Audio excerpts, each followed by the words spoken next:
Thanks very much, Mr. Chairman.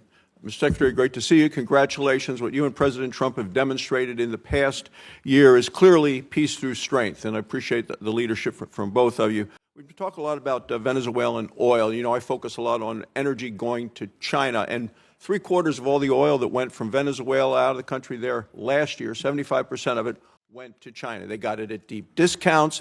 Lots of money back to Venezuela through oil for loan deals. Since the start of this blockade, basically Venezuela crude shipments to China have fallen dramatically. Can you assess or talk a little bit about the impact this has on China's broader energy strategy? Just to be clear, it's a quarantine, not a blockade. A blockade is an act of war. It's a quarantine, and it's been very effective in the sense that it's given us this leverage. In fact, can I just add something, and this might be to Senator Murphy's question as well. The Venezuelan authorities are now identifying ships that they want us to grab.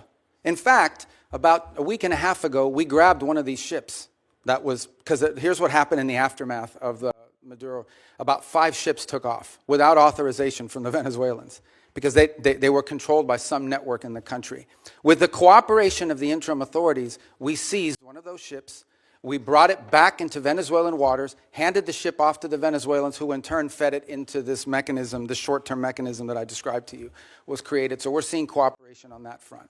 Now, I think your question more specifically was about China. Yeah, so look, China can buy Venezuelan oil, but they're going to have to buy it like everybody else in the world is going to have to buy it. Yeah, at the normal price. And that money is going to flow back to the benefit of the Venezuelan people in a structured way. And I know that in the short term, that will involve this mechanism we've described. In the long term, our intention is that it would be governed by a democratically elected government. You know, I mean, that, like a normal country would handle it.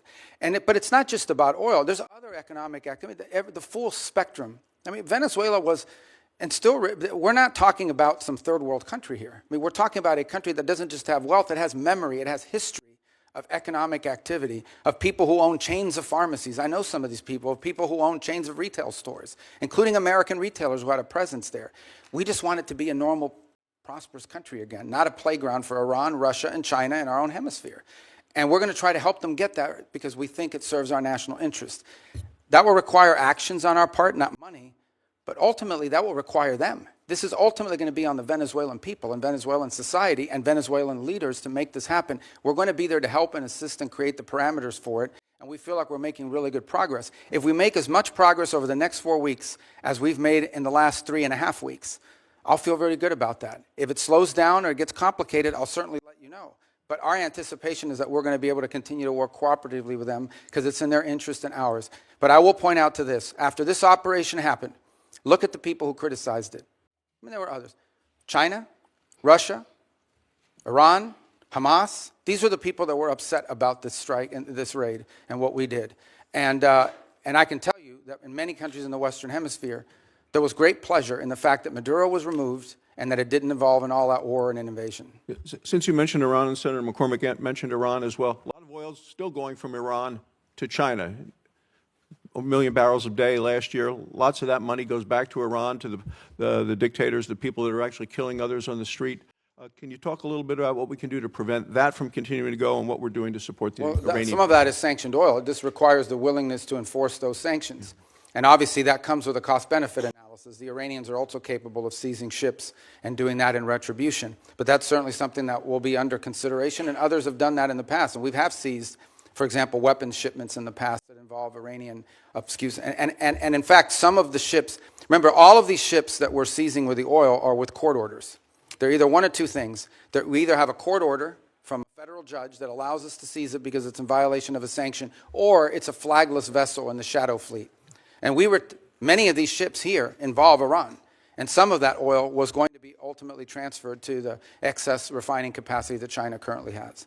Since you mentioned the word shadow fleet, Senator Shaheen and I have legislation on subsea cables. I've asked you about that the last time we were here.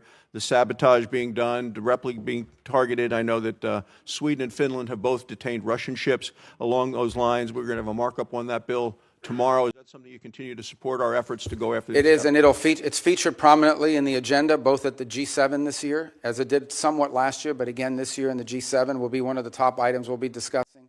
And and we've also been pushing it as a priority for NATO to consider. The two new things we want NATO to make a priority this year in our conversations are the undersea cable infrastructure and Arctic security, and the third is critical minerals and supply chains, because ultimately you can spend all the money in the world on weapons. If you can't make them because you're missing some chip that requires some mineral that China controls, you're in a lot of trouble. Thank you, Mr. Chairman. Thank you. Senator Kane.